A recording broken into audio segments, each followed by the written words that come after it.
Savage wrestling podcast, the ultimate collision. No scripts, no mercy, no corporate leash. Just three real ones preaching to the marks and the elite.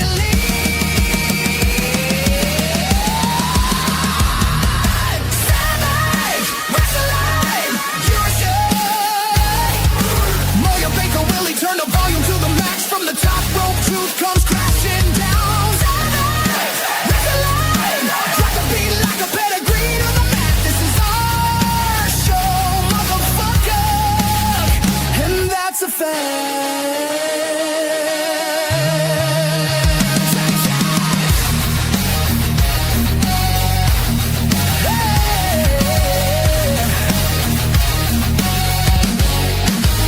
James Moya snarling, calling out the fraud.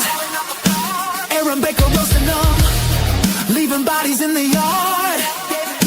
Yeah. Willie Alexander with the hot tags and the heat. Three voices, one mission. Keep it brutal, keep it street. Indies to the main event. They cover every war. You want the realest talking wrestling. This is what you're looking for. Turnbuckles rattling, the crowd is going wild. Savage wrestling podcast, the undisputed kings of style.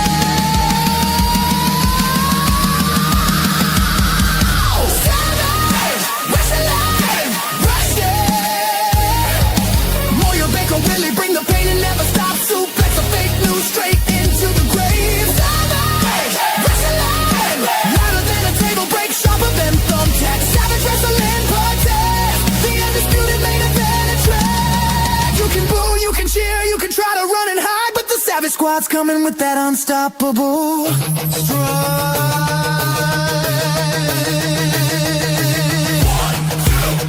It's so great. It's over.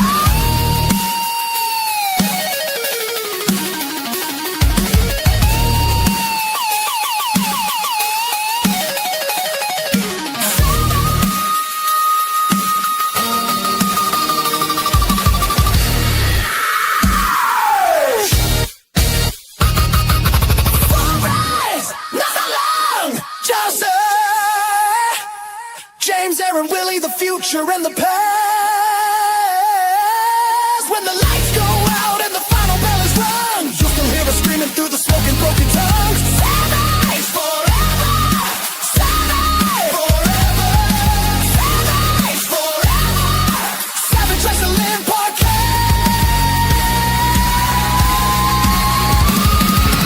Never say never!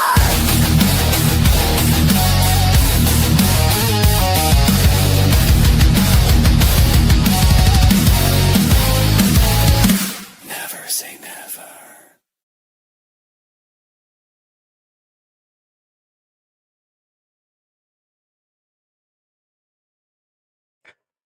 What's up, everyone?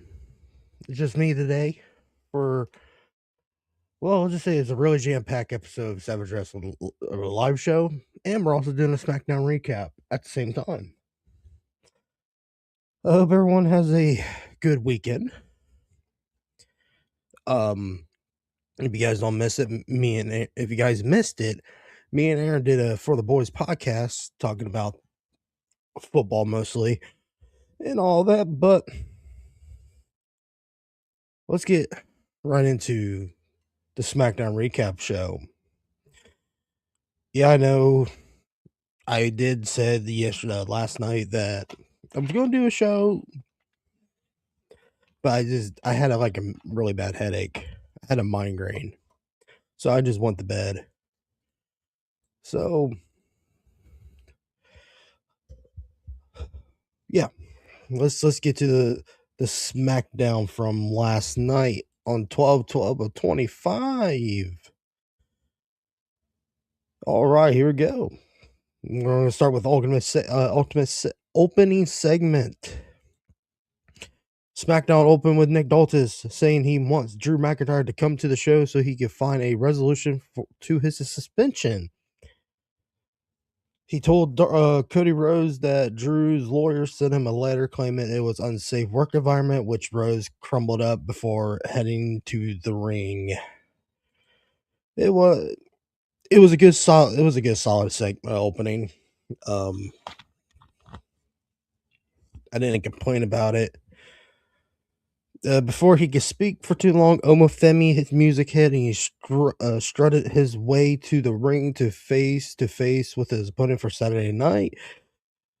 The NXT champion called himself the future of WWE, and Cody and said Rose times was up, and his time was now, which was a nice Cena reference. It was. Rose tried to walk away, but the rulers stopped him, and they had a staring contest while holding up their titles. It was a pretty simple segment to hype their match this weekend, but simple, not a bad thing. Femi did his job and was a little time he had to make his point. I gave it a B.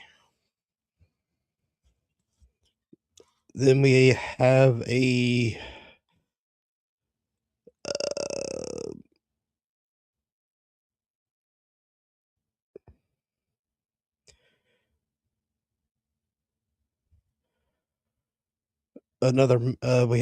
for the first match finally for the show. Ilya Dragunov versus Tommaso Ciampa. Dragunov usually has an open challenge with the US title, but this week it's against Ciampa. It was set up last week following a confrontation between the two. Before the match, Fraxium told Dragunov that they had his back if the things went south. This match has been building for weeks, so they did not waste time getting right to the action. They particularly ran into each other to lock up, start swinging. This was a hard-hitting fight right away. Ciampa has been able to show off in singles matches in quite some time, so it was great to see him remind everyone how good he was, and as a solo act, he could control heading into the break by suplexing the champion against the steel steps.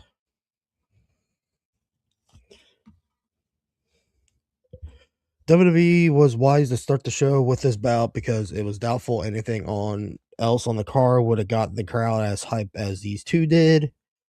They put together through a ringer, and every second of it was entertaining. They wrestled through 2 breaks and had a lot of time to work. The crowd was chanting, "This is awesome," as they were building a climax. Johnny Gargano, Candice LeRae interfered, but it didn't stop Dragunov from getting the pin to retain his title. Johnny wrestling then at the end, Johnny wrestling attacked the champion until Hayes made the save, which was surprising after Fraxion made a big deal out of being there for Ilya earlier. I gave it an A. It was a really good match. Next bout. Alexa Bliss versus Lash Legend. I'm starting to like Lash Legend. Before that, the YS6 came out for a rare promo talking about Soul Sakota, the MFTs. Sokoa responded from a big screen. This was a pretty short and didn't do much to advance the feud. Yeah. The next match saw 2 of the competitors from the Women's War Games match go at it when Bliss took on Legend. Charlotte Flair and Nia Jax accompanied their respective tag team partners to the ring. Bliss used her quickness to take control of the powerhouse and send her out of the ring, but Legends catch her in a senton and slammed her onto a barricade. Lash nailed a huge forearm strike that seemed to rock Bliss, and Jax tripped her on the apron to keep her down. Legends countered a DDT and turned it into her finisher for the win. This was a very short and didn't have much going on, but Legend looked like getting the win, and they are the way she countered Bliss to hit her finisher was cool. I gave it a C. Before that, The Miz and Javante Evans had a segment backstage to set up a singles match. Rhea indicted in a backstage segment that she and the EOS guys are going after the tag titles. Yeah, I got this all fucking spelled wrong. Any spot where Bliss used her double joint elbow is weird because she has seeing an arm bend that way almost made it uncomfortable to watch something bloody. Then the next match, The Miz versus Javante Evans. The boy is bouncy. The Miz and Evans had a match after their heated moment backstage set it up earlier in the show. The A-lister had a control for the first couple of moves, but the High Flyers sent him out of the ring and hit a beautiful moonsault. We returned from the break to see The Miz grounding Evans in a headlock. The young OG made a comeback and hit a few signature moves before nailing the OG cutter for the win. This was long, especially with a commercial break in the middle of it, but Evans looked good getting the win. I gave it a B. I'm telling you, that OG cutter is really, really, really good. I really enjoyed Javante Evans. Let's just see how they're going to book him whenever he gets called up.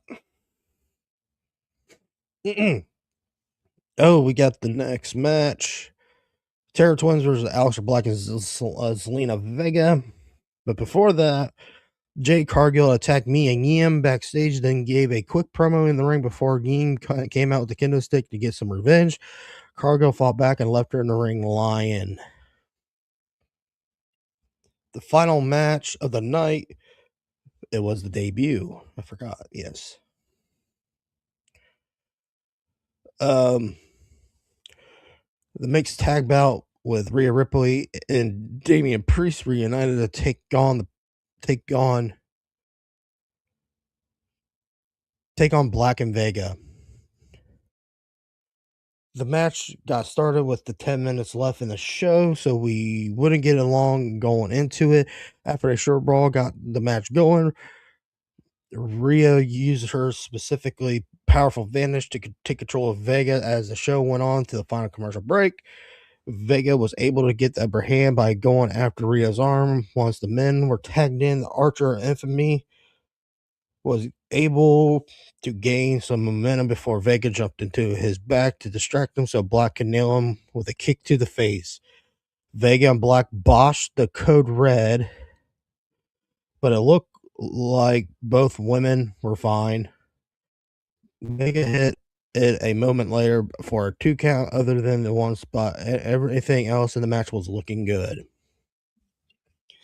Rhea scored the win after a riptide after she and Priest hit their similarity Razor's Edge. I gave it a C+.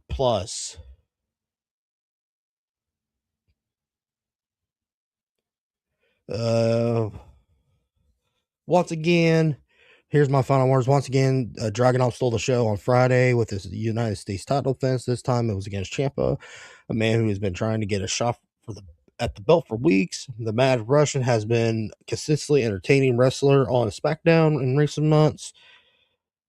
Maybe in WWE, he hasn't had a single match that was anything less than a show-stealing performance. The rest, what we got this week was relatively meteoric. The other 3 bouts had their moments, but none of them came close to what we got from Ciampa and Gargano. A lot of attention was put on Cena's final match tomorrow. That'll be today, which it wasn't surprising, but it did feel an overkill after a little while. I gave it a C+. I gave the show a C+. Wasn't a bad show. At least it's not like the Raw review where Aaron goes on a rant about some eats and shit. But this is a different show. God damn it. I'm not gonna rant a whole lot about the show. It got me a C plus. C plus, almost close to a B minus. It was close. Ilya Dragunov's been really, really good. I'm loving the whole United States Open thing. Blah blah blah. Let's see how tonight's Saturday Night Main Event's going. I gotta get that pulled up right after the show. I'll pull the card up after the show. But that is it. I did miss 2 episodes of SmackDown. I did watch them. The one I did not really infratake was the go home show for Survivor Series. That was maybe 2 Saturdays ago. I can't remember.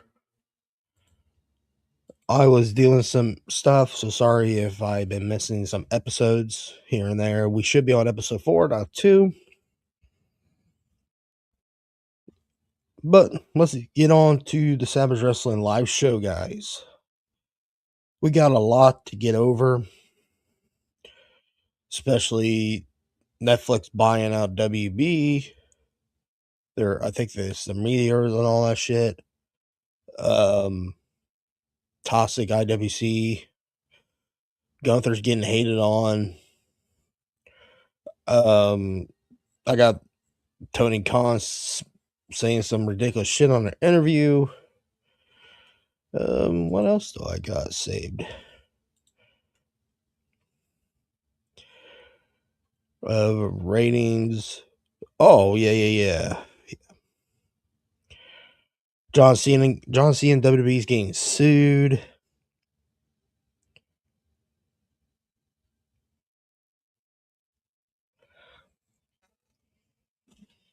I don't have the whole fucking WB, the fucking Netflix deal thing on here. Well, shit. Let me go get that real quick. We'll talk about that first.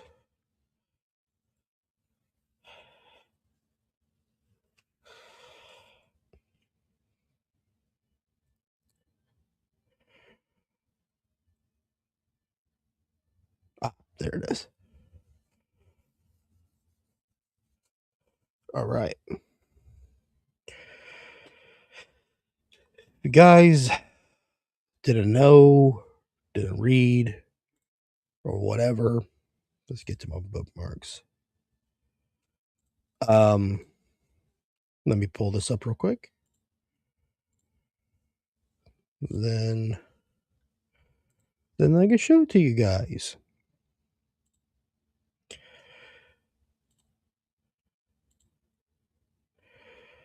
Netflix announced that it has acquired Warner Brothers, including HBO Max and HBO, at a deal value of $82.7 billion. Franchises such as The Big Bang Theory, The Sopranos, Game of Thrones, Wizard of Oz, and DC Universe are set to join Netflix as a result. Okay. I know this is old news and all that stuff, but this is wow, holy crap.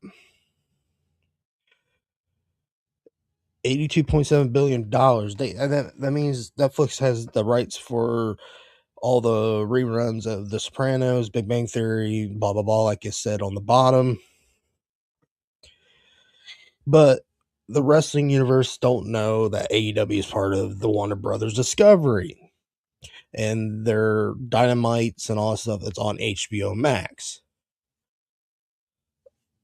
I'm going to be honest with you. I don't know what's going to happen with HBO Max or HBO. I don't know if HBO is going to, and Netflix is going to blend together into one, because they do have the rights for the channel HBO, but I don't know if that'll be stayed on the cable.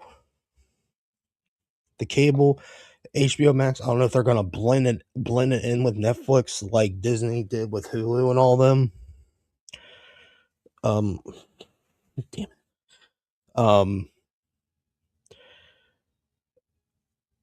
I don't know what it means for AEW. I'm not trying to shit on AEW or anything like that.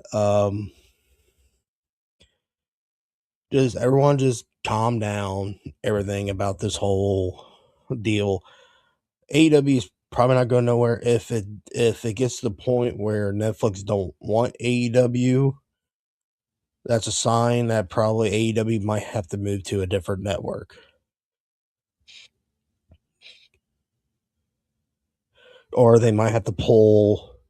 I don't know if the way this deal is, I don't know if they have the rights for TNT, TBS, True TV, and all that. I don't know if they got the rights to their like the channels and the channels that WB owns, because Warner Brother owns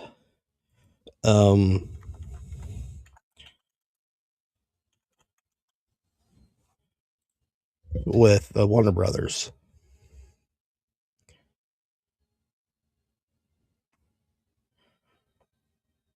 Let's see here. Maybe if I read another thing, I'll search it.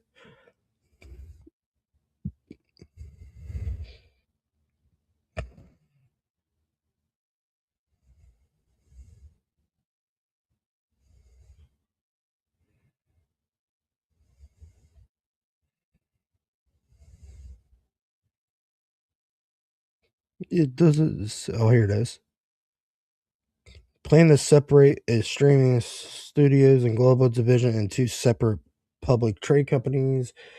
Blah, blah, blah. Newly separated public traded company holding the global networks division, Discovery Global, which include premier entertainment, sports, and news, television brand around, including CNN, TV, TNT Sports in the U.S., and Discovery, free to air across the country, blah, blah, blah.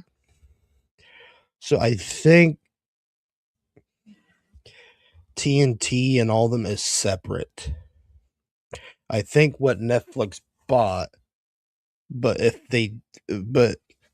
let's just say they do have the rights for HBO Max. That means AEW has to pull out of HBO Max, because the way it looks, I don't know if they're gonna fucking they combine it or not. So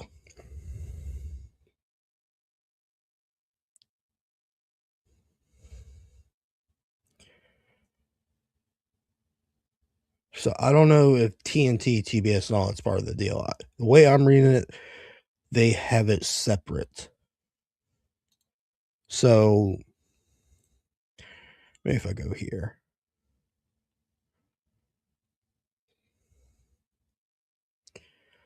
Because the people that were close to buying was Paramount.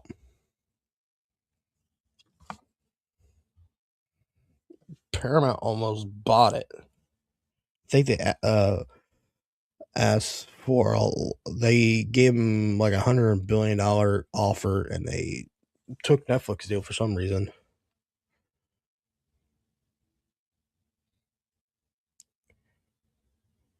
Yeah, here we go. And Netflix, Comcast, Paramount, which holds several previous owned by Warner's such as MTV, Nickelodeon, the movie channel VH1, Comedy Central, and BET. Paramount and Warner both has respectable stakes in the CW.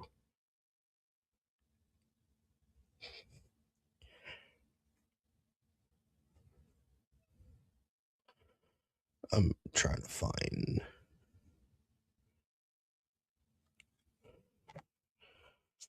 Merged victorious, make Netflix victorious in the bidding war, and announces deal with WB to acquire streaming and studios division, which includes access like Warner Brothers, HBO Max, DC Studios, and DC Entertainment, and the company's media library.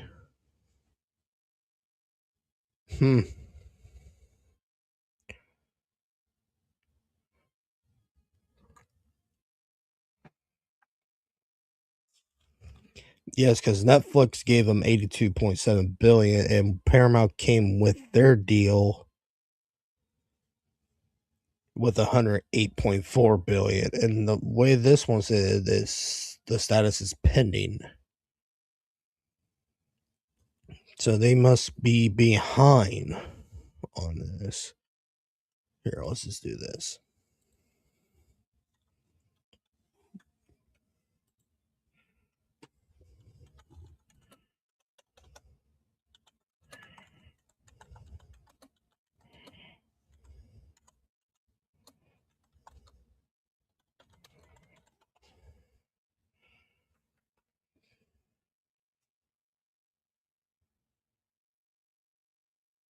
No, Netflix is not buying TBS and TNT. They are part of Warner Brothers Discovery, WBD, which I was right. Access being spun off into a separate company called Discovery. So AEW is not going nowhere. They're still in TBS TNT. If they're still streaming on HBO Max, they're going to take it off. They're probably going to take it out, or they're going to tell Netflix, going to tell them, hey, we don't want AEW on our streaming, on our HBO or their Max. I don't know what's going on, but we're going to see in the future. I don't know, probably maybe the end of the year to figure out what's going on. So everyone in the IWC quit making a big goddamn deal. They own the WB Media Library. What that means, they own DC, HBO Max, HBO. They own anything from Big Bang Theory all the way to Game of Thrones. They just got the library and the streaming platforms. TNT, TBS, and I'm pretty sure True TV are a part of WBD. That's the Discovery. That's what Tony Khan's based on, is Discovery. So everyone needs to just chill out. AEW is not going nowhere. They're going to be staying in TBS and TNT or whatever. I don't know about their streaming platform. I don't know about the them being on a streaming platform. I don't know if, since Netflix bought them, I don't know if they're going to let them stay on a streaming platform. If not, they have other streaming platforms they go to. They can go to Paramount. Actually, if I was them, I go to Amazon. If I was Tony Khan, I move my streaming pay-per-views and shit onto Amazon Prime. It'll be more easy for people, or because I don't see AEW being streamed on Netflix. If Netflix is going to let, if Netflix is going to keep the HBO Max name, which I'm doubtful they will. I don't think Tony Khan's going to let it's going to have AEW be a part of Netflix, the pay-per-view streaming. If I was them, I go ahead and take it out and go to Amazon or Paramount, because Paramount was part of that deal. So to all the AEW haters, shut the fuck up. AEW's not going nowhere. They're the Collision and Dynamite are staying where they're at, because y'all dumbass can't fucking read. They're part of Discovery. When I first heard about this news, I was thinking, oh, they bought the media, their fucking library. That's all they did. They bought the library. They didn't buy AEW or nothing like that. I'm not an AEW lover or hater. I'm just a wrestling fan. So, calm down, everyone. AEW is not going nowhere. But their pay-per-view streaming might be in jeopardy. So, let's just see what happens down the road. I don't know if this was announced they acquired, but we don't know what's going to happen with their pay-per-view platforms and all that stuff. If I was them, I go ahead and move to like Amazon, or fuck it, throw it to Peacock. Go to Peacock. Peacock, maybe Paramount. I don't think. Well, hell, fucking Disney bought a shitload of fucking streaming platforms. But I think Netflix is gonna. Let's just see what happens. I'm not trying to like throw a fucking bone in this whole story. Like, that's the only thing I'll be worried about is my pay-per-views, my PLEs, because their PLEs were streaming on HBO Max. Hopefully, Netflix just keeps the name, just keeps HBO Max how it is. They just have new ownership of HBO Max. That's what they just bought. I promise. That's what Netflix bought. They just went after their library and their fucking streaming platforms. They didn't went after the fucking channels and shit that WB owns. Because TNT and TBS, True TV, I can't remember. I think they also have stakes in the CW and all that. And I can't remember what else channel they have stakes in. That's part of Discovery.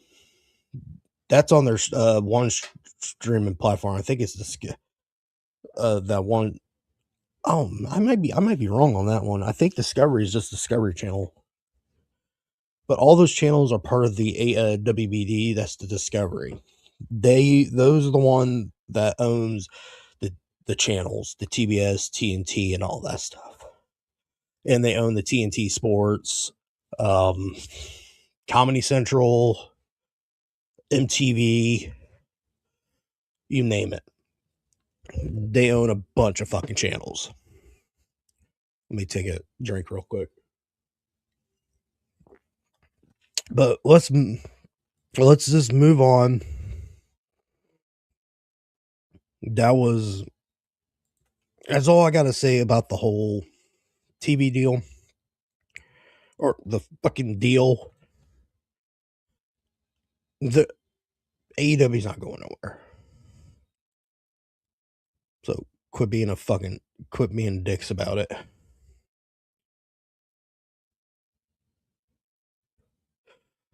No, let's talk about this.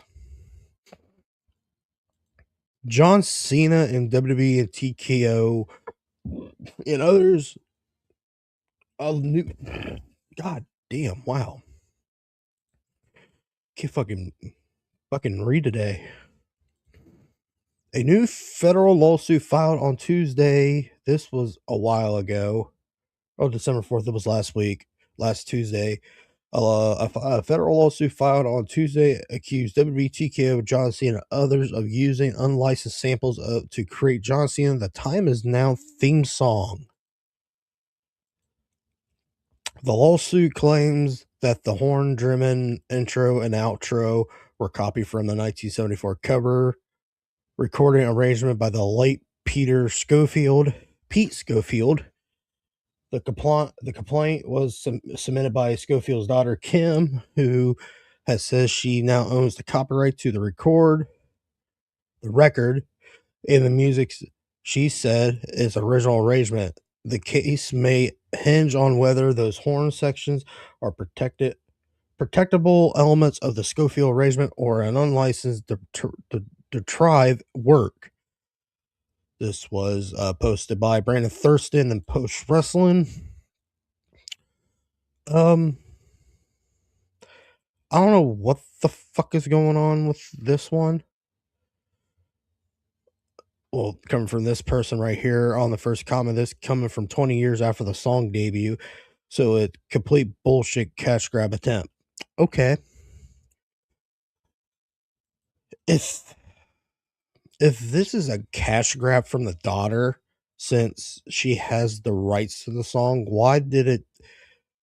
when did he died? P. Schofield.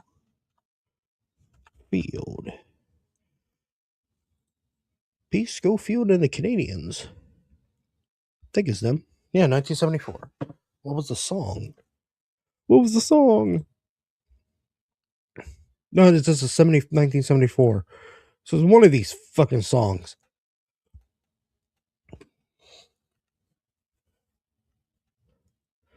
When did he die? I just wanted Pete Schofield. The fucking guy. The musician. No. Singer. You motherfucker.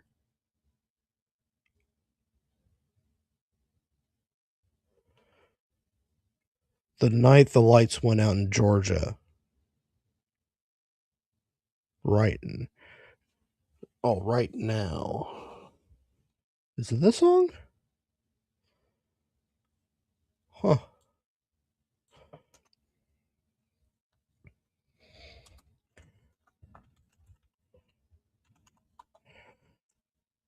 He died in. Is it him?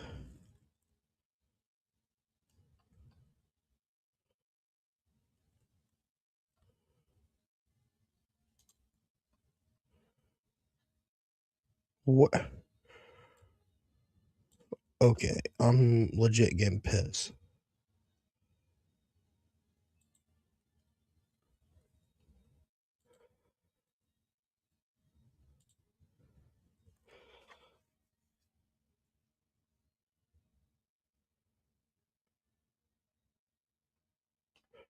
The lights went out in Georgia is the sample from the John Cena song.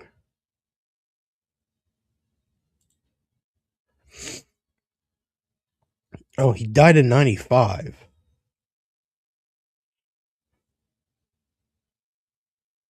Oh, damn, he did the song for Dr. No and Goldfinger.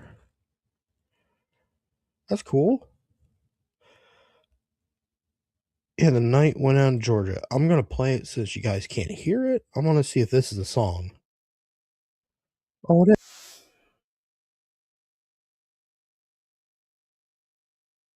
It is. What year did this come out? 74. Do Something Nice Today album. Okay. So he died in 95. I want to know when his daughter got it because it's 20. John Cena had that theme song for 20 fucking years. And now she wants to sue TKO, WB, and John Cena and others for the fucking sample? That sounds like a cash grab to me.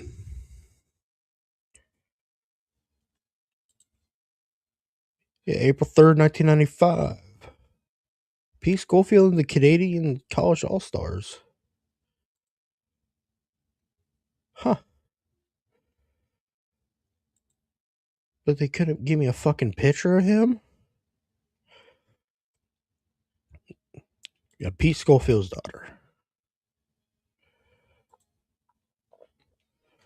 Kim Schofield has been in the news recently due to a federal lawsuit she filed against John Cena and WWE and others. The lawsuit claims the iconic horn arrangement in Cena's entry song "The Time Is Now" were illegally a sample from a 1974 cover arrangement from her father. She states she now owns the copyright to the recording and argues the horn were originally arranged by Peter Schofield. She is seeking to avoid from a previous 2017 settlement with WWE, which seeking damage in excess of $150,000. Allegedly, that the company withheld key information such as upcoming Toyota ad commercials featuring the song and minimized the value of the settlement.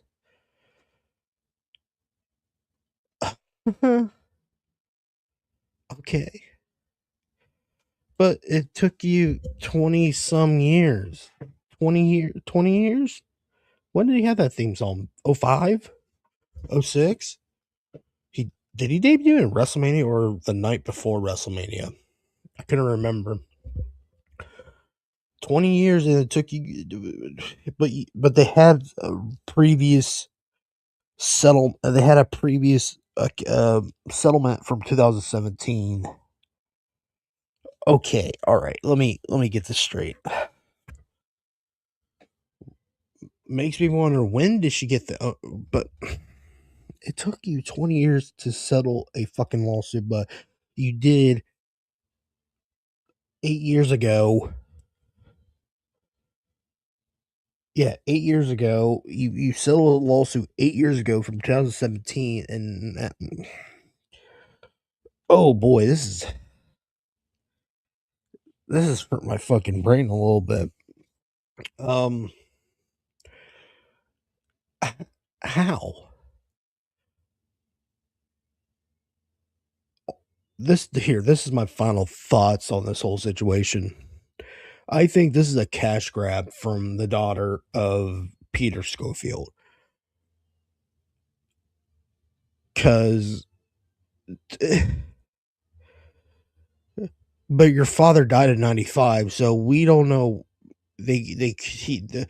Vince and Cena could have asked a band member for the sample of the song, even though you got the owner of the copyright. So how did Cena and all them get the arrangement for the fucking horns and shit? Makes me wonder. My final thoughts on it. Oh, I it's a cash grab. I think she's cash grabbing and all that stuff.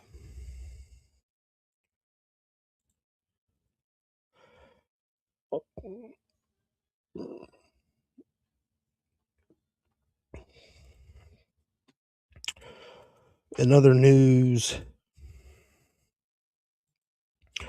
Tony, this is from at Battleground IHR. Don't know what that is. Probably another fucking uh, podcast, probably. I don't know. Tony Khan states that AEW has really closed the gap on WWE in a meaningful way this year across the numbers of key metrics. Okay. I'm not gonna be hateful on this episode. I'm not gonna be hateful on this what's that thing? Tony, how are you how are you guys really closing the gap with WWE? While WWE are selling record numbers every PLEs of every arena, as you saw, you can't even sell more than 2,000 tickets. And you guys are averaging now, way it looks, 500 every Wednesday. I'm not trying to shit on you, Tony, but how is that? How is that closing? How is that closing the gap? How is that closing the gap? You might beat WWE in the key demo, which the key demo is dumb because all the key demo is it's demographics on age. You guys are probably good at the maybe 18 to 35, while WWE maybe WWE does 18 to 4 like maybe WWE's key demo is probably 8 to 35 or some shit. AEW's more on older teenager and older adults, while WWE goes for young kids and young and younger adults. I don't know, dude, but Tony, just stop, man. Come on. You and AEW are not closing the fucking gap on WWE. WWE so far this year has been shit, but they are doing record fucking gates every fucking show. And the most you guys sold was all is it All In or All Out? All In, where you did the fucking baseball stadium. And that was like what, 30,000?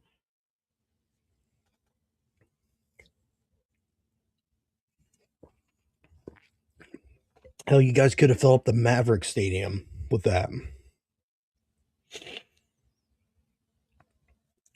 Just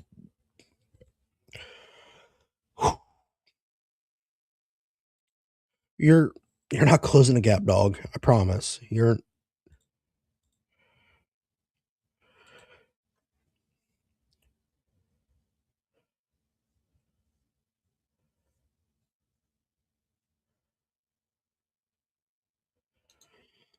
I'll get told by people that, oh, they're doing better than the key demo and all that stuff. I don't give a fuck about the goddamn key demo. God damn.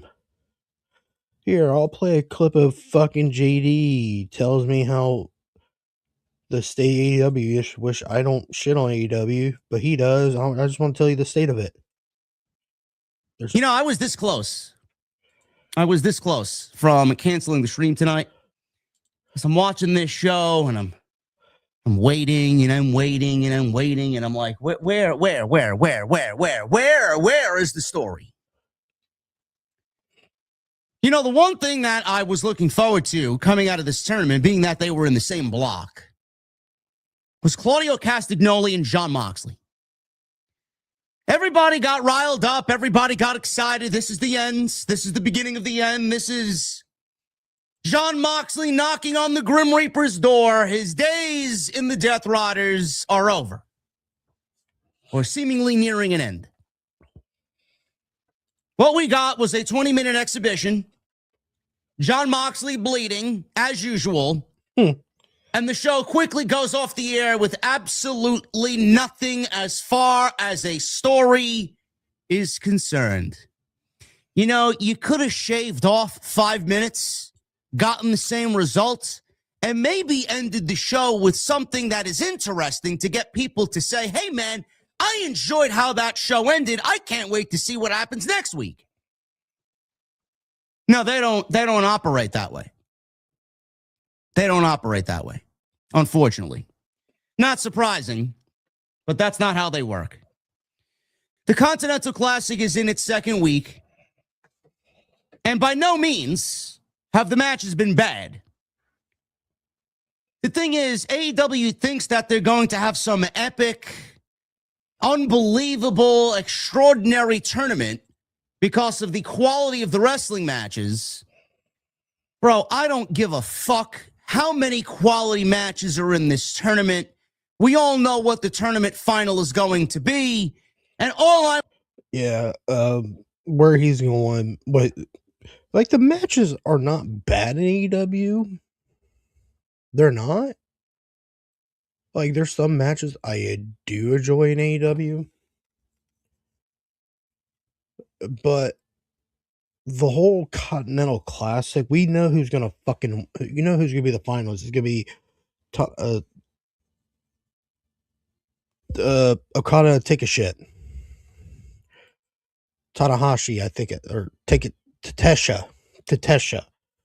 It's gonna be Okada and Tatesha in the finals because they've been they're fucking AEW's been like fucking warming up, like they're teasing Okada Tatesha. That's where he's gonna go. The Continental Classic thing, I think, is. I remember the first year the Continental Classic came out, it was so fucking awful. Then, yeah, I'll let him continue, and then I'm looking for is some similarity, some semblance of a fucking story. Where is it? Where is it? You got people up and down on social media glazing. Oh, Kyle Fletcher, Kevin Knight. Yeah, a great match. JD from NY 706.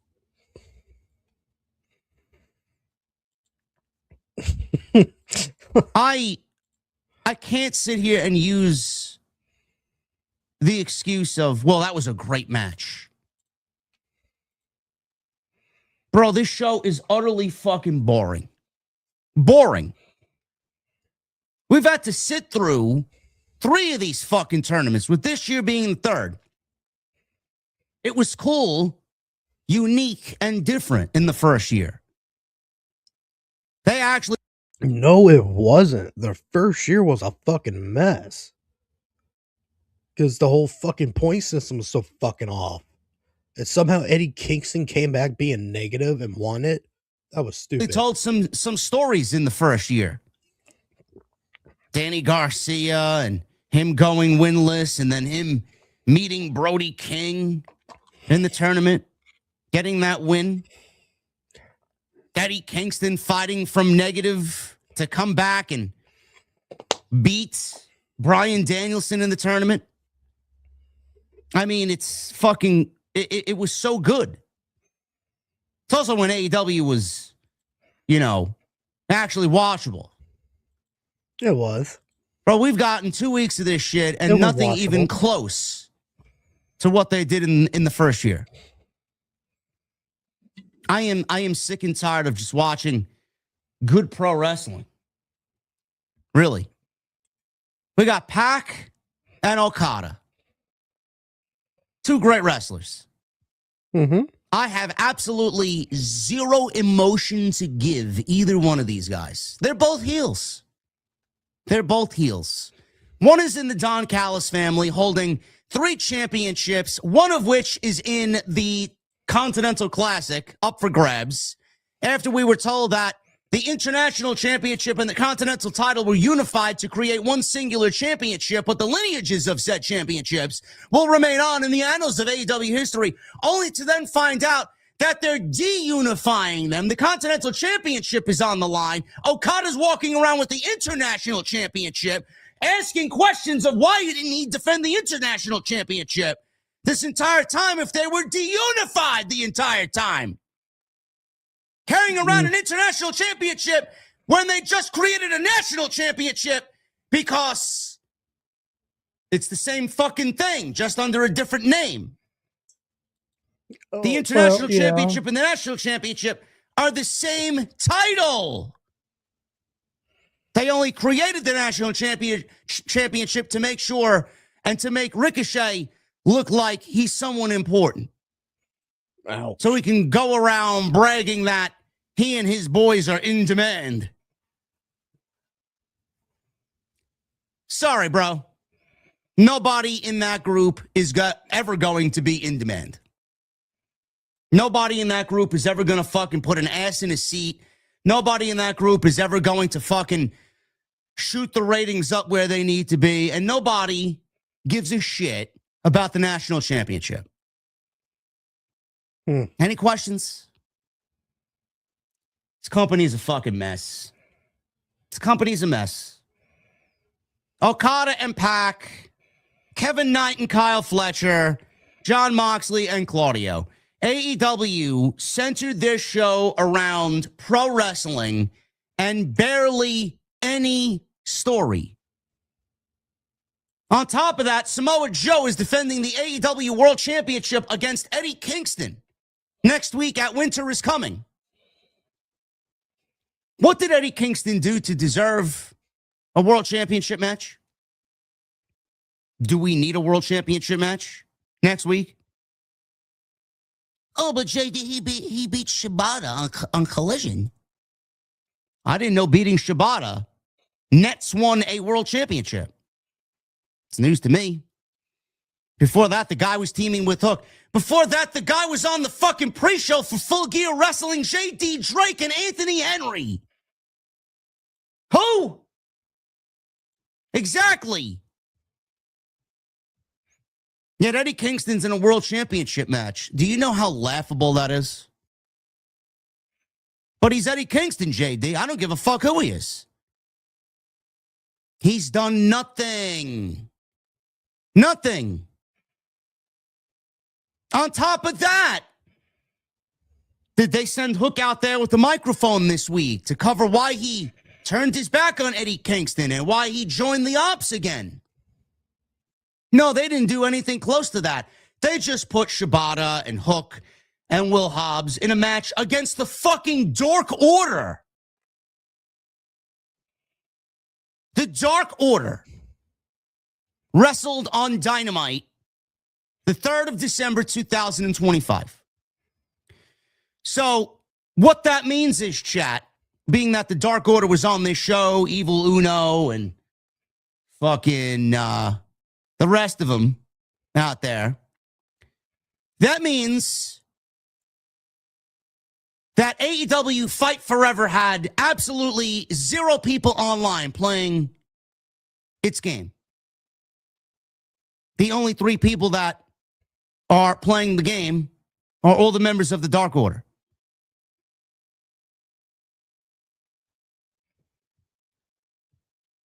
This show sucks. This company sucks. Week by week, it is breaking everybody's mental state. The sheer stupidity of the booking, the absolutely non-existent story, and the ice-cold feeling that we're getting going into the winter. Winter is certainly coming because the fucking company hasn't been as cold as this ever. So the name is appropriate.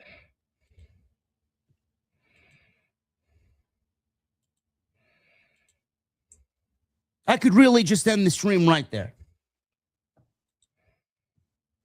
Oh, with that hook situation, by the way, they saved it for a 2.5-minute clip on YouTube. I seen some people online. Oh man, this was a great sit down with Alicia too. 2.5 minutes. You could not wrap your brain around the production of this show and the format of this show to include this into the actual broadcast. I got to go out of my way to go watch it on YouTube when you can simply splice it into the fucking show. Like anybody's going to give a shit about what Hook has to say on YouTube. The video is going to do what? 25 to 30,000 views on YouTube? Nobody gives a shit. This podcast will do more views than the fucking Hook sit down with Alicia Atoot. I don't know why they just couldn't have this kid go out there with a fucking microphone and explain to us and give us some fucking story about why he did what he did and where they're going.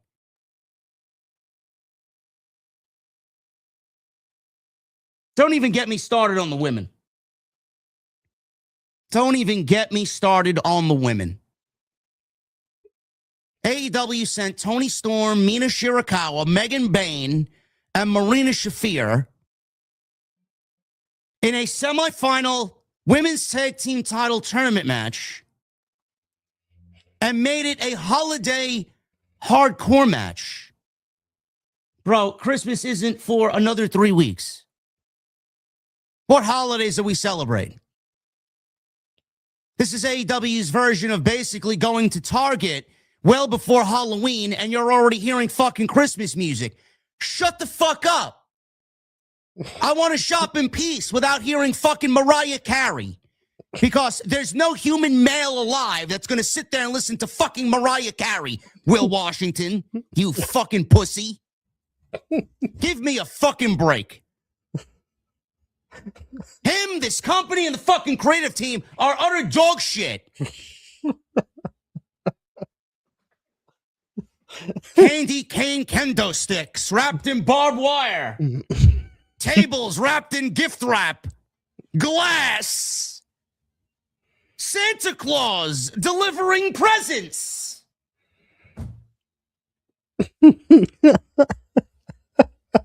Man, that TNA AMC deal is looking better and better every time I think about it.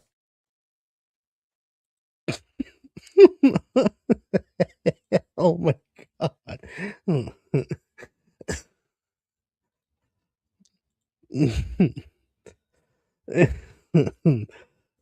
Oh. Thank you for Jason from SAT for that pose. Oh my God. See, I don't have a problem with AEW. I don't. But here's my situation. I just now noticed something on WrestleTix that they're selling more tickets in the UK and the internationals than the US. How come he just won't go to the UK if they're selling more tickets in the international? Which I know people are going to tell me they barely get wrestling over there. Yeah, that's true.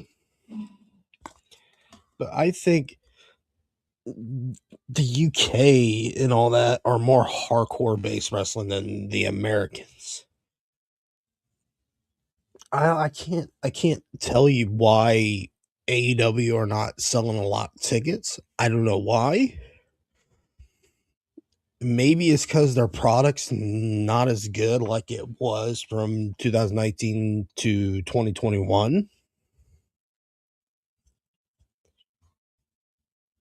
I can't tell you I am not in Tony Khan's ear. Maybe Tony needs to have a meeting. Let's just say, hey, he needs wrestlers on his, like, veterans on his side. Maybe Jerry Lynn needs to be on his side. Who else is over there? Dean Malenko. Just to tell him, hey, this is what we need to do. We need to stop with the fucking hardcore matches. Let's tone them down a little bit. And anything that John Moxley tell him, just fucking tell him no. Mercedes Moné, you need to tone down on her a little bit. Her and these goddamn 20 belts, it needs to stop. The women's tag team title tournament, that needs to go away. Tony, you don't need another belt. Then, like JD said earlier about the whole international, continental, and I can't remember, and the fucking the unified belt. And the reason they made the national belt so Ricochet could fucking be something. I'm not trying to take shots on fucking Ricochet. But Ricochet, you're more of a mid-carder. Don't hate on me. Because them being in can't remember, it's a Dynamite Collision at Manchester, December 17th. That's next Wednesday. They have almost 12,000. They had 10,000 distribute. Their setup was like almost 11,500. Why not just go to the international pool? The fucking the UK crowd is fucking rowdy. Maybe go, I don't know if they sell well in Canada. They go to Canada and all that. I can't, I'm not telling Tony how to run his company, but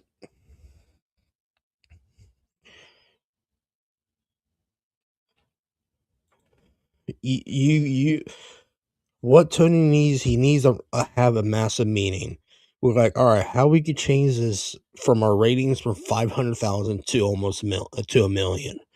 And I need people, he needs legit writers for his show. He cannot do all the writing. He needs to step aside, just let him be the fucking president, let him be the president, have CEO, COO,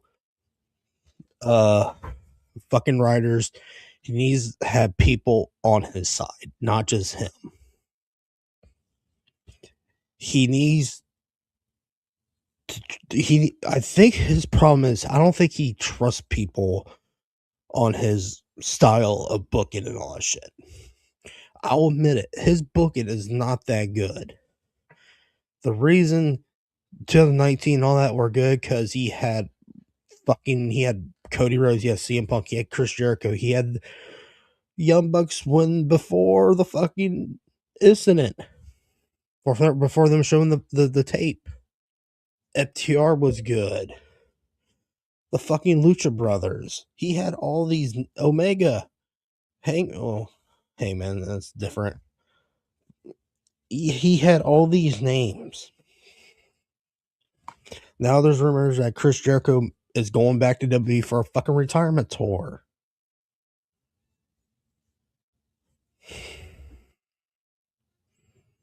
Omega, his health is deteriorating. He don't have a whole lot left in him.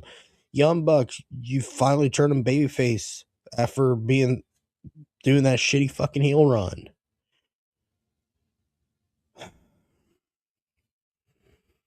Hangman, you should have stick him. Hangman Page, you should have just stick him as a heel. I just thought his fucking heel run was good. Swerve, keep him as a babyface. Don't turn him heel. And all these factions you guys got, tone them down. We'll keep the Don Callis family. The conglomerate, whatever the fuck called, disband them. The ops, disband them. There's just too many groups in AEW. There's another thing. You need new commentators. Excalibur, he talks too fucking fast. He doesn't let anything breathe. When a wrestling match come on, Tony Schiavone, hit the doors. You're too old for this shit. GR's older than you. He can still fucking hit it. But they only use Jim Ross for fucking big matches. Fuck, throw in Nigel McGuinness in that table spot. And, who else can Nigel? Fuck, make Daniel Bryan a fucking commentator, or fucking Adam Cole a commentator. Let's see how that goes. Excalibur's too fucking fast. He's not letting every fucking match breathe. He has to make sure every ad and all that shit, it's crunched in 10 seconds, not let it breathe. Tony Schiavone's too, he doesn't have it no more. Hell, fucking Mike, fucking call Mike today. Have him do the fucking cruiserweight or the fucking flippity do shit like he did in WCW. Let him call the international matches. If Don West was still alive, imagine Mike today and Don West in fucking AEW. That would be fucking banger.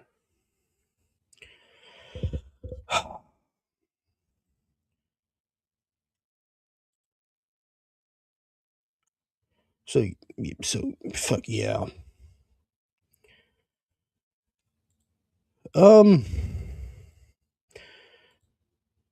Let's talk about our sponsors real quick.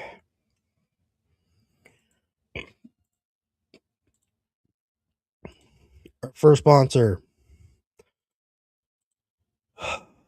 Space Panda.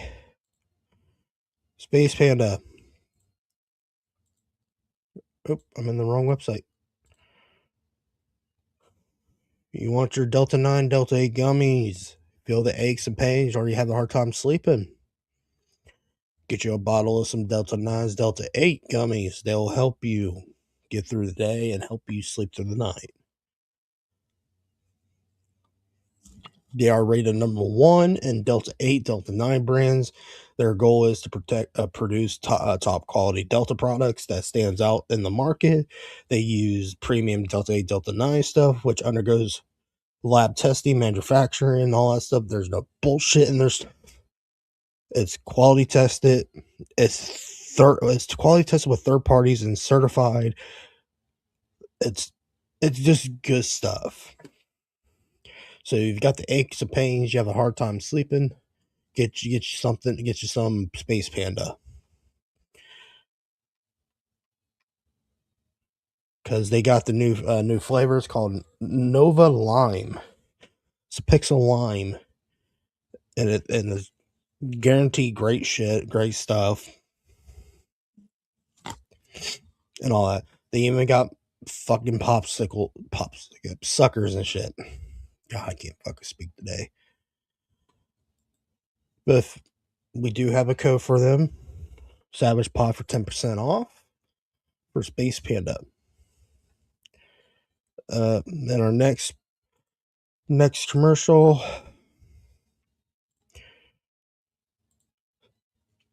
We all know it's winter here in where me and Aaron live. It's cold over here. But you want some fucking hoodies and all that shit. Get your get your hands on our apparel company, Cowboy Revolutionary Company, which they are still running a sale. Buy 2 hats, get the 3rd free. They got everything. They got limited edition hats. Make sure you get your spot in that. God damn it. Let's just do it this way. I hate their front page. And it's still fucking loading. Come on. Are you done loading? Might have to refresh, guys. And then it pops up right after I fucking refresh. Oh, these websites. I could run a better fucking website. Let's go to their collection. How about that? They got everything. They got the Trent Cowie collection. He's a country musician. They got cell phone cases. They got fucking key rings, pants, shorts, hoodies, long sleeves, short sleeves, women apparel. You name it. Where me and Aaron live, we gotta wear hoodies, long sleeve shirts, and all that stuff. So let's all get bundled up. And you guys living like in Texas, California, and all that, well, you can buy shorts and tank tops and all that shit. But we do have a fucking code for them. Savage Pod for 15% off. Yeah, 15% off for Cowboy Revolution apparel. And our final sponsor for today, it's our number 1 sponsor. It's Dubbies. Dubbies Energy. Are you tired of feeling jitter and just want to crash after drinking a Monster, a Red Bull, and a Rockstar? Any of them that have organic, healthy energy? Dubbies don't have that. What Dubbies does is clean energy where you don't feel the jitters, crash, and all that stuff. Which they have 2 new flavors. They are collab with Chainsaw Man. They got the orange flavor, and they have a sweet and sour flavor, Blue Raz. If you're not down with that, they got bundles for you to start. They got super content starter bundles where you get a tub, 6 samples, a hat, and a shaker. Or you want to just get the content creator one where you get 5 sticks and a tub and a shaker. Then they got other bundles with their Dubbies shaker cups. Or if you want the starter sample, you get 3 flavors and a shaker. And they got the hydros, but they got the hydro sticks and the shaker. They have the chef's choice. They surprise you with any tub they want. They have a mystery bundle. They got the chainsaw collector's bundle. You get a tub and 4 of their Chainsaw Man shakers. They have the hydras. They have the sticks. They don't have the cans no more. I think they're done with the cans. They got all these cool fucking shakers. They got hats. They got hoodies. They got mouse pad. They got a flag. They don't have cans no more, guys. I know people were asking me about their cans. I think they're done with the cans for now. I hope they bring it back. I hope they bring back the cans. They got everything. Also, before I give you the code for our discount, they will help you out. If you don't live in this, whatever, if you live far away from California, this is what these guys are. I'm not trying to shit on them. But just say if you live in like fucking New Hampshire or something and you get hit with this ridiculous shipping and handling massive fee, don't worry, they'll help you out. If you buy a bundle, if you bundle your stuff in, they will cut it in half, help you out. And plus, when they cut that in half, you can also use our code SavagePod for 10% off. How about that? Dubbies. Me and Aaron has nothing but good things about this company. They are very delicious. I need to start ordering some. I do have shakers. I don't have my camera on, but if you guys pay attention to my background, I do have 2 Dubbies cup on my window thing. They are very delicious drinks. I had the Tiger Blood and the Calio Cream. That's probably the two my favorite. But I'll probably order the Chainsaw Man and the Blue Raz, or the Japanese Yazoo flavor, or the soda. I don't know. And they do have one that you can mix it with milk. It's called S'mores. Hey, W's, make some more stuff you combine with milk, like cookies and cream, vanilla milkshake, chocolate milkshake, strawberry cream. You can make fucking pumpkin spice. Oh, I fucking care. 10% off Savage Pod.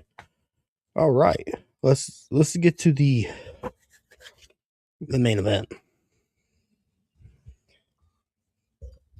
All right, Gunther is getting a lot of hate because what he said on an interview. I don't have to bring it up because I remember what he said. He said he's going to rather feel safe with John Cena than Goldberg. And he's right. Because last time Goldberg wrestled, really, has it been that long? I can't remember what. I don't think Goldberg ever wrestled anyone before Gunther. I remember Undertaker. And Undertaker said it. He was not safe. Gunther was scared that he was going to hurt him. And you people are just shitting on the guy. Oh, he's in the wrong company if he says he's a professional wrestler, not a professional entertainer. Give me a fucking break. Some of y'all need a choke. Good Lord. The guy is a fucking draw. And we'll just see what happens tonight, because I won't be able to see it. I'll probably see it when I get home from work.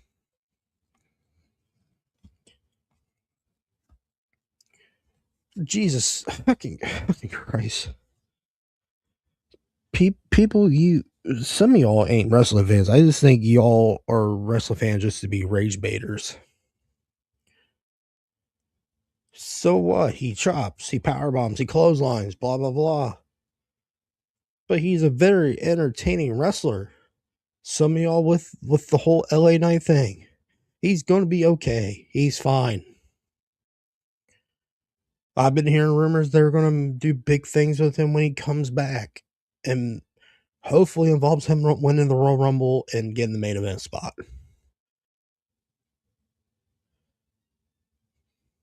I'm going to disagree with Aaron. I do see something in LA Knight. I do. Yes, what I said last Monday, that he has an attitude problem in the backstage, I think he does. But I disagree with the Raw Recap crew that, oh, he's nothing but upper mid card and all that.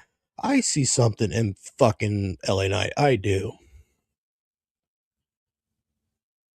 Jesus Christ, if they get Jey Uso the fucking belt because all he said was "Yee," how come they can't get the belt the fucking LA Knight? Because all he says is "Yeah." What's the problem with that? LA Knight could wrestle better than Jey Uso. LA Knight was a world champion in TNA. He had a really good run with it. I understand people. He's not booked wrong. LA Knight's not been booked wrong. This whole tournament thing, y'all need to chill out.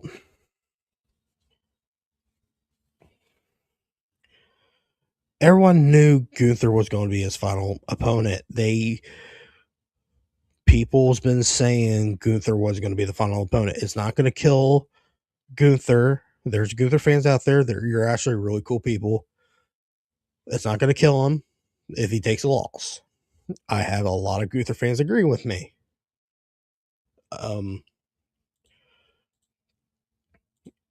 But if Gunther does win this match, I don't really fucking care if John Cena fucking cares. I don't think this whole retirement tour thing wasn't that bad. Besides Dwayne fucking it all up. If y'all want to point fingers at the whole retirement run, you're all pointing fingers at Triple H. Triple H don't book. Y'all know that, right? He just says yes or no, and he produces the show. His bookers are his friends. Road Dogg, Shawn Michaels. I can't remember who was Raw. I think Bruce is. I think he's the head honcho for the booking committee in Raw. I know Abyss is part of the committee.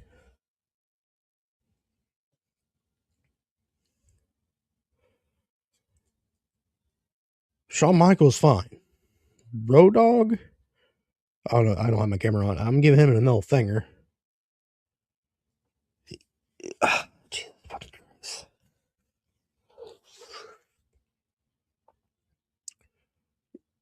Yes, LA Knight it's over with the crowd. I think he's more over than Jay, because Jay's fan base is more of children and younger teens, because it's a great thing to say yeet, because it's a brain rot word. LA Knight just says yeah. He's more of a better wrestler than Jey Uso, blah blah blah. But I'm gonna get back to the Gunther thing real quick. But hang on, just hold on. I'd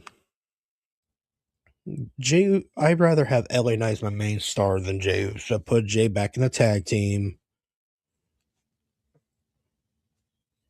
because it's better for him. Like Survivor Series, I was enjoying the whole men's thing until the fucking running back thing. That killed it for me. The ending on the match wasn't flat for me. I figured someone was going to interfere. Everybody's thinking it's fucking Montez Ford. I think there's two people. I think it's Austin Theory and Montez Ford. But there's other people saying Seth Rollins. You guys don't realize he legit has surgery on his shoulder, and it takes a while to recover. Why would they do that again with Seth Rollins after he did it? I can't remember which fucking pay-per-view it was, where he faked a knee injury to cash in his Money in the Bank. And why would he help the Vision after they kicked him, after Bronze kicked his ass from Monday to Sunday, twice on Sundays? Some of y'all ain't fucking wrestling fans. I think you're all just a bunch of rage baiters, just to rile up the crowd, rile up the community. I see something in LA Knight. I do see something in LA Knight.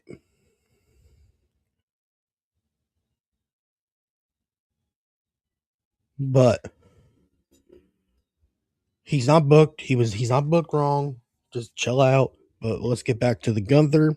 Then we'll talk about Saturday Night Main Event card. Oh, he's in the wrong company. He needs to go AEW. To do what? Besides do a fucking rival, then a rivalry with someone, then not get booked. Gunther's fine. Y'all get butthurt whenever a wrestler is on an interview and all that stuff. And well, I mean, I don't like what he's saying. He's boring. Goldberg should have dropped on his neck. Let me tell you this.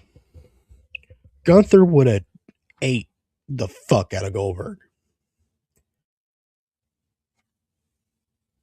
He would have chewed him up and spit him out. Remember, Goldberg's old. Go for the legs. He was limping through that match. If I would have fucking shoot fight him, I'd go for the fucking leg. Fuck Goldberg. And fuck you for shitting on Gunther. Leave Gunther alone. He's the next big thing for WWE.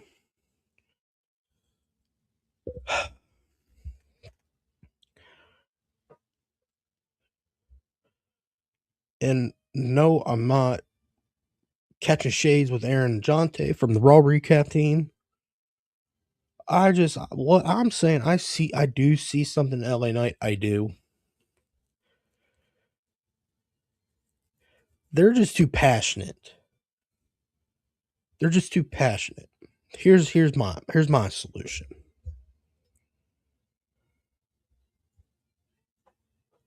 The lowest grade I ever gave was a fucking C minus.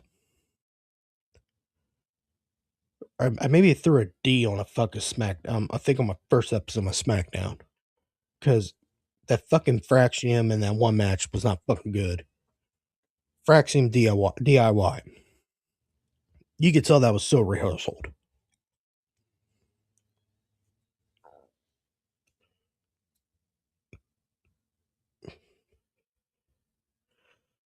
What I'm saying, y'all are saying that I'm too nice, I'm too awful. I'm not too awful. I'm just too nice for a fucking wrestling review thing. Listen here. I've been a wrestling fan for almost 30 goddamn years. I've been a wrestling fan longer than Aaron and Jonte combined. I'm not shitting on those boys. I'm not. They can do whatever they want on their fucking recap show.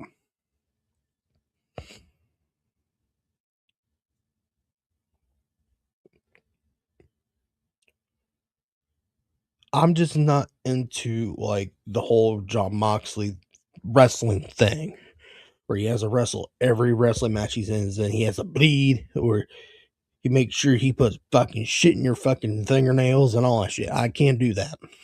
That's not wrestling. That's called outlaw wrestling. I'm not old. I'm 33 years old. I've been a wrestling fan for almost 30 years. I was 4 years old. When I witnessed Hogan turn his back on WCW. That was my first ever wrestling moment. That was my first wrestling pay-per-view I ever watched. Hogan turned his back on WCW, and he was the third man of the NWO.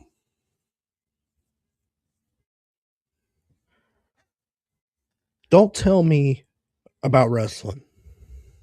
I could tell you what I feel about each wrestler on each roster. That includes AEW, WWE, New Japan, TNA, you name it. Everybody thinks I shit on AEW. I don't shit on AEW. I just said it earlier what Tony needs to do. He needs to drop the booking shit to a fucking wrestler that knows wrestling and let someone book his shit for him. Let him be a president. He needs to be a Vispa man. He just needs to watch the fucking monitor, and that's all he needs to do. He doesn't need to do booking. He needs a team of writers and bookers and better agents.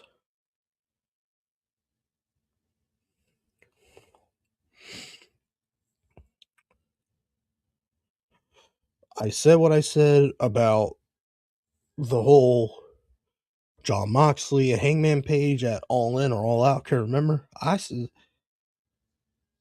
can't remember what Aaron gave it. Oh, I can't remember. It was a high grade. I was not trying to rage bait it. I was being honest. That was probably the most flat ending of that match. The reason it was so flat because the fucking retard didn't realize, oh shit, I'm really getting choked out. That's how stupid Jon Moxley is. And he's from Ohio. We're not that stupid.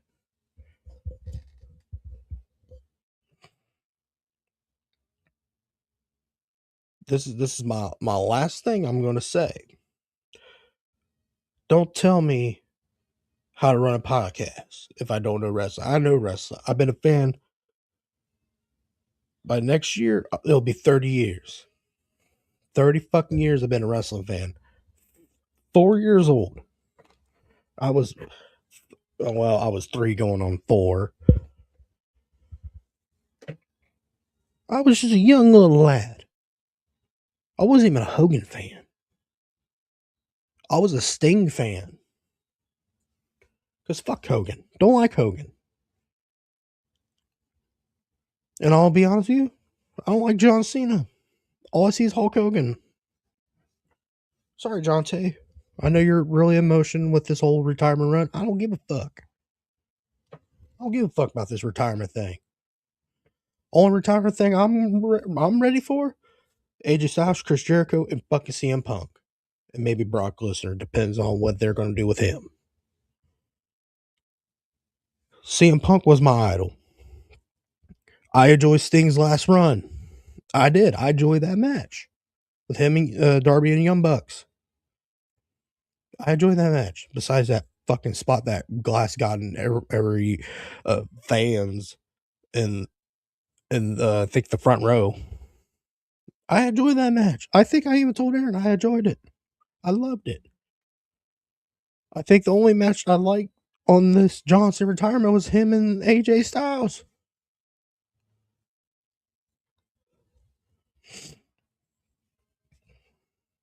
And don't worry, Aaron. I got a prediction. Here's my prediction. Remember the whole Jacob Fatu thing? Calling it. Cody Rhodes did it. Cody Rhodes attacked Jacob Fatu because I had that feeling Jacob Fatu, he's going to get something when he's coming back. I don't know. I got him and LA Knight having a breakout year next year.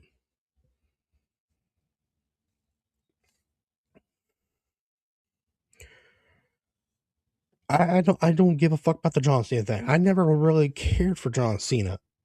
All I see is a fucking Hulk Hogan. I was a fan of Triple H when he was young. When I was young. I like Sting and Triple H. Then Stone, hold on. I enjoy Sting. Then my dad introduced me to WWE. You know who I saw first? Stone Cold. I enjoy Stone Cold. Then I saw Triple H. Then The Rock. Then The Undertaker. Then Kane. Then Mankind. Then I was more leaner to the WWE, but I still watched WCW to watch my boy Sting. The only thing I really liked from WCW was Sting. Maybe Ric Flair. And Roddy Piper. Don't tell me I don't know wrestling where I know wrestling.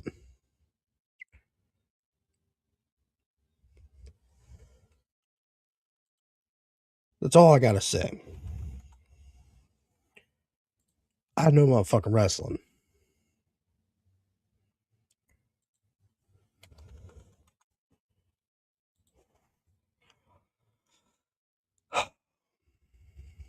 I know my damn wrestling.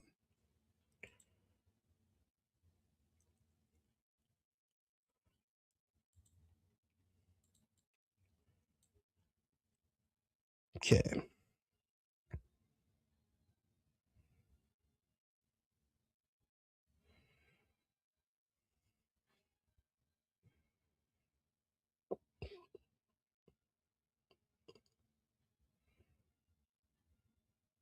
Damn, Gunther Sokola's match was 19 minutes.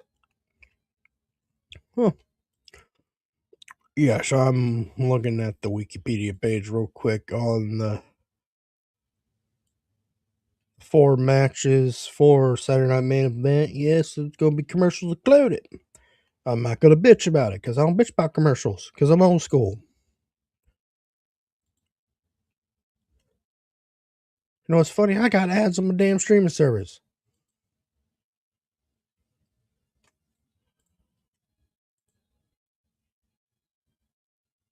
Because I'm old school.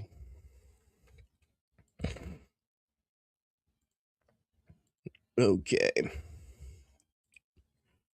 Also, before we'll get to the match card, then we'll end the show.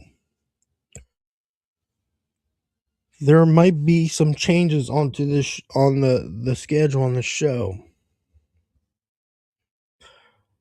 If I talked to Aaron yesterday After the show, I told him the future plans. Don't worry, I'll give you guys an update down the road. We'll just say if something changed, this show won't not be on Fridays. It will probably move to Sundays. If it does change, don't worry. I'll probably do the SmackDown recaps probably Saturdays. I'll just have to watch what I can and do my notes. And I'll probably do a good 30 to 45 minute shows. I don't go longer than Jonte and Aaron goes.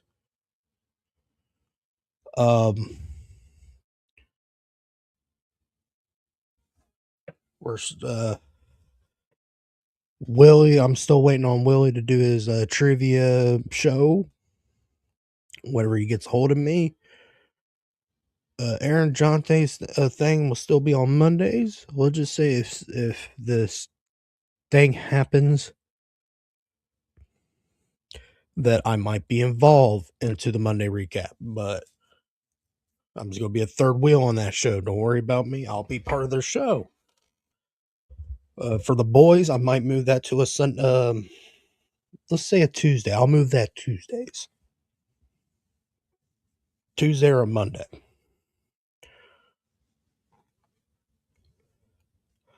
So let's get to the main event. Then we'll call it a day. I don't know if people can see that. How do people... Oh, shit. Well, I don't want Dragon Lee, motherfucker.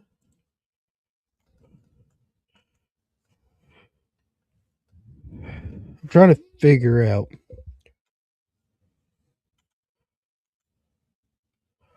Oh, shit. No, I don't want to fucking screenshot this. I'm trying to zoom in. Let me zoom in.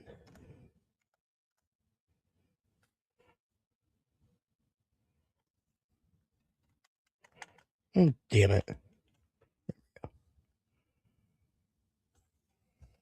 Oh, well. I hope y'all can see that.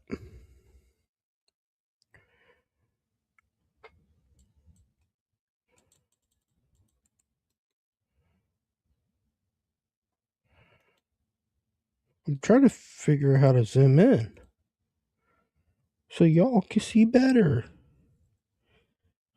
Huh.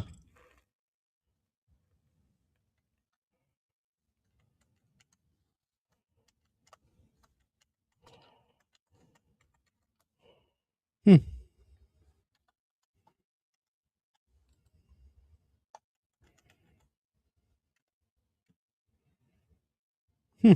Oh, well. Actually, let's do it this way. How about this? Which button is it?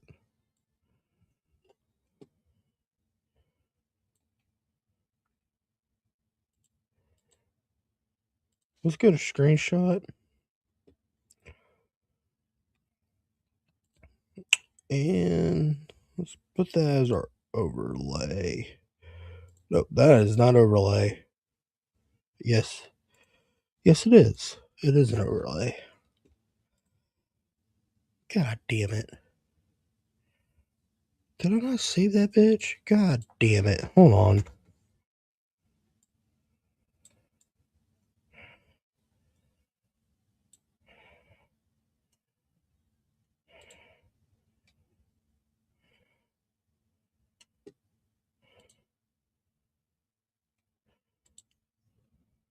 Yes. Add file. Where the hell can it be? Here it is. Okay. Let's do an overlay. Oh, that's much better. All right. first match, I don't know if this is going to be how it is. First match is Cody Rhodes versus Omafemi, championship match. I kind of want Cody to win, but if Oba wins, I don't think it really hurts Cody. Hopefully, it gets him a little more heelish down the road. Bayley versus Sol Ruka. Give me Sol Ruka. AJ Styles and Dragon Lee versus Javon Evans and Leon Slater. Might have AJ and Dragon Lee win this. It ain't gonna hurt Javon and Slater. John Cena versus Gunther. It's not gonna hurt both people. I kind of see John Cena winning this. It's not going to hurt Gunther, but if Gunther wins, it's not going to hurt Cena. It's his last match. Give me Cena. And this is at Washington, D.C., the Capital One Arena. John Cena's last show ever. So, oops. No, don't leave the studio, you shipple fool.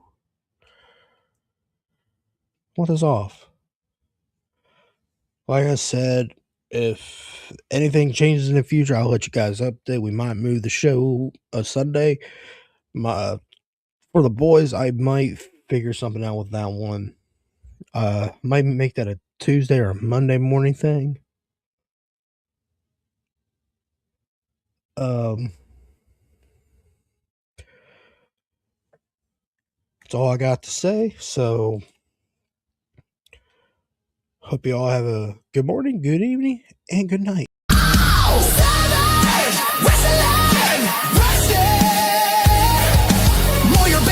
Bring the pain and never stop. Suplex a fake news straight into the grave. Savage wrestling, louder than a table break, sharper than thumbtacks. Savage wrestling podcast, the undisputed main event is red. You can boo, you can cheer, you can try to run and hide, but the Savage Squad's coming with that unstoppable stride. 1, 2, 3. It's so great.